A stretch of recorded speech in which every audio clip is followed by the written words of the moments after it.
नमस्कार दोस्तों, मेरा नाम है मदन मोहन और आप देख रहे हैं न्यूज़ भारती। साथियों, पिछले 2 दिनों से ऐसा देखने को मिल रहा है कि योगी आदित्यनाथ जी अपने असली रूप में आ गए हैं। एएनआई का एक वीडियो वायरल हो रहा है जिसमें देश की सबसे बड़ी न्यूज एजेंसी एएनआई के कैमरामैन को गलियाते दिखाई दे रहे हैं। मुझे लगता है कि योगी आदित्यनाथ जी का ये सच्चापन है, अच्छापन है कि वो अपनी असलियत को ऑन कैमरा अगर एक छोटे मोटे पत्रकार को या चैनल को अपना इंटरव्यू देते और उनके प्रति अगर ये संबोधन के शब्द निकालते तो शायद कुछ लोग जान पाते, नहीं जान पाते।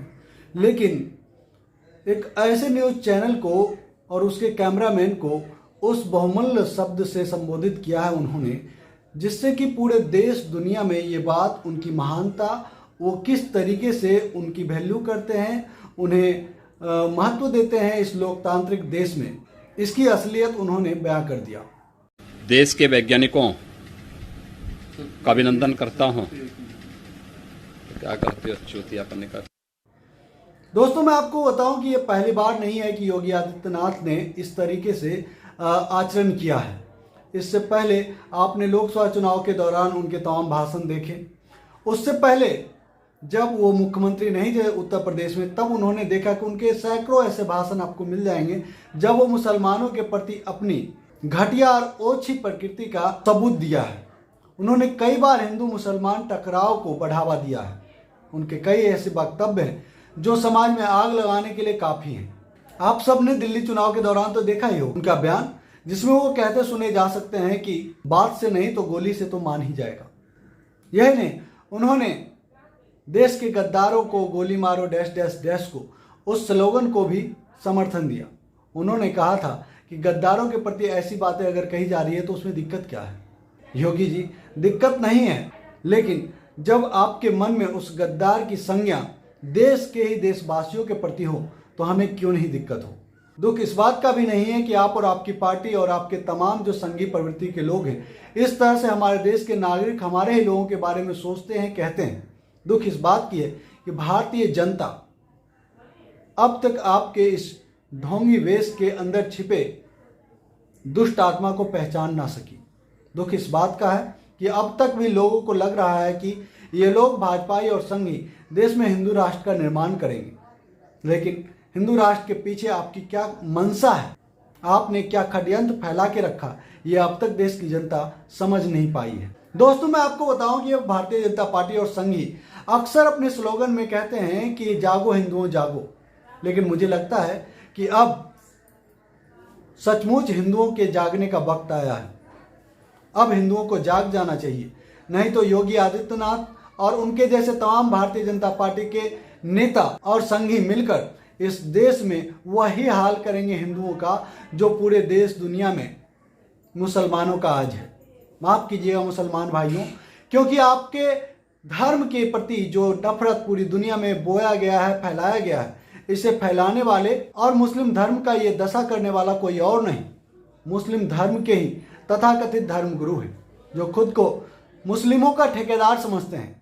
ठीक उसी तरीके से योगी आदित्यनाथ जी और उनके जैसे तमाम संघियों और भगवाधारियों को जो ढोंगी हैं, उन्हें मैं कहना चाहता हूं कि खबरदार, आप नहीं हैं हम हिंदुओं के ठेकेदार। आपको यह हक किसने दिया है कि आप हम हिंदुओं के कंधों पर रखकर अपने षड्यंत्र को पूरा करने के लिए गोलियां चलाएं। दोस्तों, योगी आदित्यनाथ जी और इनके जैसे सोच वाले जितने भी भाजपाई संघी हैं, मैं आपको बता दूं कि ये लोग हिंदू धर्म या सनातन धर्म या फिर किसी भी धर्म के एक नाखून मात्र भी नहीं है, क्योंकि इनकी सोच मानवता के खिलाफ है, और जो सोच मानवता के खिलाफ है वो किसी धर्म के बारे में बोलने की शक्ति ही नहीं रखता। लेकिन दोस्तों, यहाँ पर सोचने वाली बात यह भी है कि योगी आदित्यनाथ यानी कि उत्तर प्रदेश के मुख्यमंत्री अजय बिष्ट को इतनी हिम्मत कहां से आ जाती है कि देश की मीडिया, जो लोकतांत्रिक देश का चौथा स्तंभ कहा जाता है, उसे उसके सामने ऑन कैमरा इतने घटिया शब्द गालियों से नवाजे। इतनी ताकत अजय बिष्ट में कहां से आई?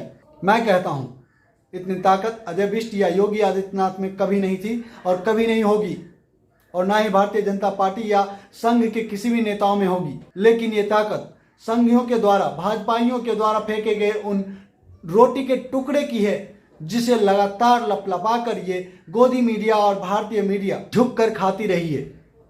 अगर नहीं खाती, उनके दाने नहीं चुगती, तो आज योगी आदित्यनाथ ही नहीं, भारतीय जनता पार्टी और संघ को उसकी औकात दिखा दी जाती।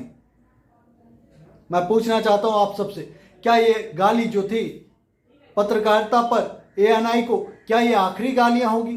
बिल्कुल नहीं, क्योंकि अब भी ये सुधरने वाले नहीं हैं, क्योंकि इसका तार एएनआई से नहीं, इसका कनेक्शन कहीं और से है। एएनआई और तमाम गोदी मीडिया को जो बिजली मिल रही है वो कहीं और से मिल रही है। एक बार फिर कहूँगा, आप तमाम भारत देश की जनता के लिए, आप तमाम हिंदू भाइयों बहनों के लिए, माताओं के लिए, आप इनके छद्म हिंदूवाद से बाहर आइए। आप जरा देखिए कि जो लोग हिंदू धर्म का पताका के पीछे लूट मार हत्या बलात्कार को अंजाम देने वाले को अपना सुरक्षा प्रदान करते हैं, उसके सामने उसे बचाने के लिए ढाल बनकर खड़े हो जाते हैं। इनकी असलियत को जानिए और अपने सभ्य समाज के निर्माण में अपना योगदान दीजिए। जो लोग भी इस तरीके से हिंदू धर्म के आड़ में इस तरह के विचारधारा को पनपने दे रहे हैं, बढ़ावा दे रहे हैं, उनकी असलियत को समझिए, उनके जिम्मेदारिक पदों पर देखिए कि उनके उस जिम्मेदारिक पद पर रहते हुए उनके राज्य में क्या हो रहा है, तो आपको पता लगेगा।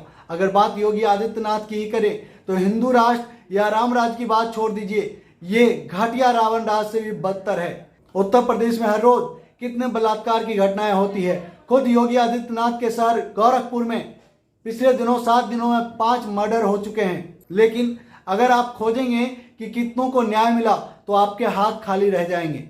आपको याद है ना, अभी 1-2 महीने पहले ही की बात है, जब एक गुंडे ने 8 से 10 पुलिस वालों को रात में मौत की नींद सुला दिया था।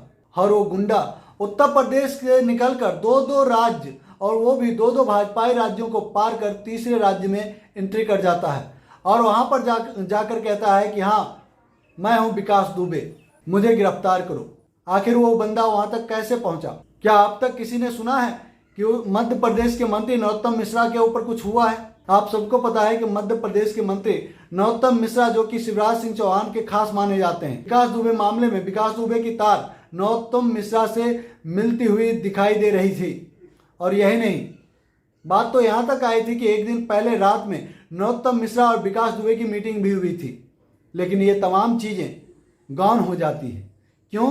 क्योंकि वो लोग हमारे हिंदूवाद, हिंदू राष्ट्र के जो मनोबल है उसके पीछे अपने तमाम हथकंडे को अंजाम दे रहे होते हैं और हम उन्हें अब तक हिंदू हृदय सम्राट बनाए हुए हैं।